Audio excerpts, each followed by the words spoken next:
Hi friends, welcome to Chutki పాపా channel. మీరు ఎలా ఉన్నారు? నేనైతే చాలా బాగున్నాను. మీరు కూడా బాగుండాలని కోరుకుంటున్నాను. టుడే రెసిపీ ఏంటంటే దొండకాయ చట్నీ అండి. దొండకాయ కర్రీ తినని వాళ్ళు ఇలా చట్నీ చేసుకొని తినండి, చాలా టేస్ట్గా ఉంటుంది. ఇప్పుడు దొండకాయలకు కావాల్సిన పదార్థాలు ముందే కట్ చేసి పెట్టేసుకున్నాను. ఇప్పుడు ఒక బౌల్ తీసుకొని నేనైతే నువ్వులు తీసుకుంటున్నాను. మీరు పల్లీలైనా తీసుకోవచ్చు, ఆప్షనల్. నువ్వులు మంచిగా వేయించుకుంటున్నాను. మంచిగా గోల్డెన్ బ్రౌన్ కలర్ వచ్చేదాకా వేయించుకొని అవి ఒక బౌల్లోకి ట్రాన్స్ఫర్ చేసేసుకుంటున్నాను. ఇప్పుడు అదే బౌల్లోకి కొంచెం ఆయిల్ వేసేసుకొని కట్ చేసి పెట్టేకున్న పచ్చిమిర్చి కూడా వేసుకొని వేగనివ్వాలి.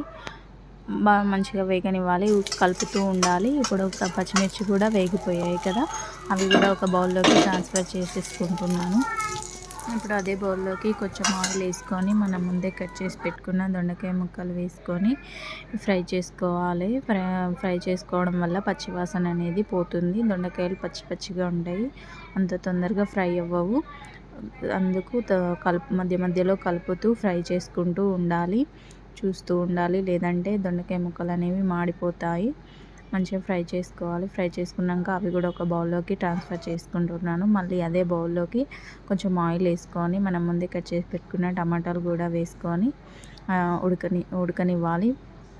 నేనైతే అందులో కొంచెం సాల్ట్ కూడా వేసుకున్నాను, తొందర ఉడుకుతుందని. కొంచెం కొత్తిమీర కూడా వేసేసుకుంటున్నాను. ఇప్పుడు దాన్ని మూత పెట్టేసుకుంటున్నాను. మూత తీసి చూస్తే టమాటా అనేది మంచిగా ఉడికిందండి. ఇప్పుడు ఆఫ్ చేసుకొని పక్కకు పెట్టేసుకోవాలి టమాటా.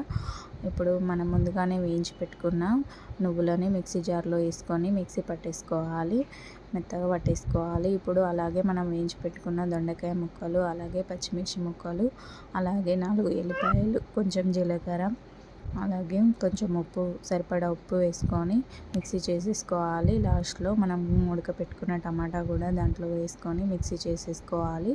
ఇప్పుడు పోపు కోసం ఒక ప్యాన్ తీసుకొని అందులో 2 టేబుల్ స్పూన్ ఆయిల్ వేసుకొని ఒక ఎండుమిర్చి, కొంచెం జీలకర్ర, కొంచెం ఆవాలు వేసుకొని ఫ్రై చేసుకోవాలి. ఇప్పుడు అందులోకి కొంచెం కరివేపాకు కూడా వేసుకొని ఫ్రై చేసుకోవాలి. కరివేపాకు అనేది టేస్ట్ చాలా బాగుంటుంది ఫ్రై చేసుకోవడం వల్ల. ఇప్పుడు చిటికెడు పసుపు వేసుకొని కూడా ఫ్రై చేసుకోవాలి, కలిపేసుకోవాలి. మనం మిక్సీ పట్టేసుకున్న దొండకాయ చట్నీ అనేది పోపులో వేసేసుకొని మంచిగా మిక్స్ చేసుకోవాలి. ఎంతో టేస్టీ అయిన దొండకాయ చట్నీ రెడీ.